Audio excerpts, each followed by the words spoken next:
So guys, we have completed 5 videos of drug and 1 video of classification. Classification बड़ा important है, anti viral classification है जहाँ से हर exam में क्वेश्चंस आते हैं और वो भी ट्रिक्स के साथ है, तो प्लीज आप उसे देखें, आपको अच्छा लगेगा। अब जो हमारी ड्रग है क्लोरोक्वीन, क्लोरोक्वीन की कैटेगरी क्या होती है? एंटी मलेरियल होती है। यहाँ से क्वेश्चन आया हुआ है कि कौन सी ड्रग है एंटी मलेरियल, इजी। उसके बाद कौन सा डेरिवेटिव होता है? ये तो मोस्ट रिपीटेटिव क्वेश्चन है। कौन सा? 4 अमीनो क्यूनोलिन। 4 अमीनो क्यूनोलिन जो है डेरिवेटिव होता है। और 8 अमीनो क्यूनोलिन कौन सा होता है? हमारा प्राइमाक्वीन होता है। दोनों याद रखना साइमल्टेनियसली। उसके बाद इसके यूजेस होते हैं। यूजेस है हमारा, सबसे पहले तो ऑब्वियसली एंटी मलेरियल में यूज होगा। सेकेंड होता है हमारा अमीबियासिस। अमीबियासिस एक अमीबा करता है और वो अमीबा का नाम है एंट अमीबा हिस्टोलिटिका। ये क्या होता है? हमारा प्रोटोजोआ होता है, वो करता है। उसके बाद थर्ड नंबर पे है हमारा जियार्डियासिस। जियार्डियासिस क्या होता है? जियार्डिया लैम्बेलिया। ये हमारा एक तरीका का क्या होता है? एसके हेलमिंथ होता है, तो उसमें यूज होता है। फोर्थ है anti rheumatoid arthritis. Anti rheumatoid arthritis में ये DMAR यानी disease modified and rheumatoid arthritis में ये यूज होता है। और उसका भी सब क्लास देखे तो नॉन बायोलॉजिकल में आता है ये क्लोरोक्वीन। आप देख लेना, क्लोरोक्वीन और हाइड्रोक्सी क्लोरोक्वीन आता है। उसके बाद बात करें तो फिफ्थ होता है, ये ड्रग ऑफ चॉइस है मलेरिया का। ये क्वेश्चन, ये जो जितने भी लिखे हैं, ये सारे के सारे क्वेश्चंस पूछे हुए यूजर्स पे।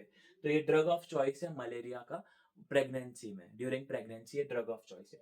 सिक्स्थ है, ये लेप्रा रिएक्शन कॉज करता है। लेप्रा रिएक्शन क्या होता है? जब माइकोबैक्टीरियम लेप्री यानी माइकोबैक्टीरियम लेप्री जो है, जो लेप्रोसी कॉज करता है बैक्टीरिया, तो उससे क्या होता है? हमारा जो बॉडी है, इम्यून सिस्टम है, वो क्या करता है? उस बैक्टीरिया के खिलाफ ऐसी इम्यून सिस्टम हमको बचाने के लिए वो कुछ रिएक्शंस प्रोड्यूस करता है। जो हाइपर सेंसिटिव रिएक्शंस होती है, उससे स्किन सोर्स हो जाते हैं या फिर रैशेस टाइप आ जाते हैं। ये एक तरीके का आप बोल सकते हैं हाइपर सेंसिटिव रिएक्शन ही है। उसके बाद इसका मैकेनिज्म बात करें तो जो पैरासाइट होता है, पैरासाइट कौन होता है? प्लाज्मोडियम होता है। ठीक है, ये इंपॉर्टेंट है। तो पैरासाइट आया, उसके बाद ये ब्लड में गया। पैरासाइट जैसे ही ब्लड में गया, तो ब्लड में जाने के बाद सबसे पहले अटैक करेगा हीमोग्लोबिन में। हीमोग्लोबिन में अटैक करने के बाद वहां पे क्या होगा? पैरासाइट के अंदर फूड वैक्यूल प्रेजेंट होती है, और वो फूड वैक्यूल एक तरीके से फैगोसाइटोसिस की तरह काम करके जो हमारे हीमोग्लोबिन है उसको एनगल्फ करके उसको खाने लगेगी, एक तरीके से बर्स्ट करने लगेगी। बर्स्ट करने यानी फटने के बाद उसमें से एक केमिकल निकलता है जो कि बहुत डेंजरस होता है, हीम प्लस हिमेटिन। ये हीम प्लस हिमेटिन जैसे ही रिलीज होगा, हमें चिल आएंगे और फीवर होगा। तो जो फीवर होता है हमारे को मलेरिया में, वो इसी वजह से होता है, इन दोनों की वजह से। क्लोरोक्वीन क्या करता है? हिम और हिमेटिन को हिमेजोइन में कन्वर्ट करता है, जो कि नॉन टॉक्सिक होता है, यानी ये टॉक्सिक नहीं होता है। उसके बाद हम इंटरेक्शन की बात करें तो क्लोरोक्वीन का इंटरेक्शन होता है एंटी अरिथमिक ड्रग्स के साथ, क्योंकि anti arrhythmic drugs QT prolongation करती है और क्लोरोक्वीन भी क्यूटी प्रोलॉन्गेशन करती है। तो क्लोरोक्वीन को अगर हम उनके साथ देते हैं तो ये दोनों मिलके क्या करती है? क्यूटी प्रोलॉन्गेशन करती है, यानी वेंट्रिकुलर अरिथमिया करती है, इजी लैंग्वेज में बोलो तो। उसके बाद आता है इसके साइड इफेक्ट्स। तो साइड इफेक्ट्स इस बार हमने कैसे लर्न किए हैं? बाप से। बाप तो बाप रहेगा वाला, ठीक है, आपको याद रखना है। तो बी से है बुल आई मायोपैथी।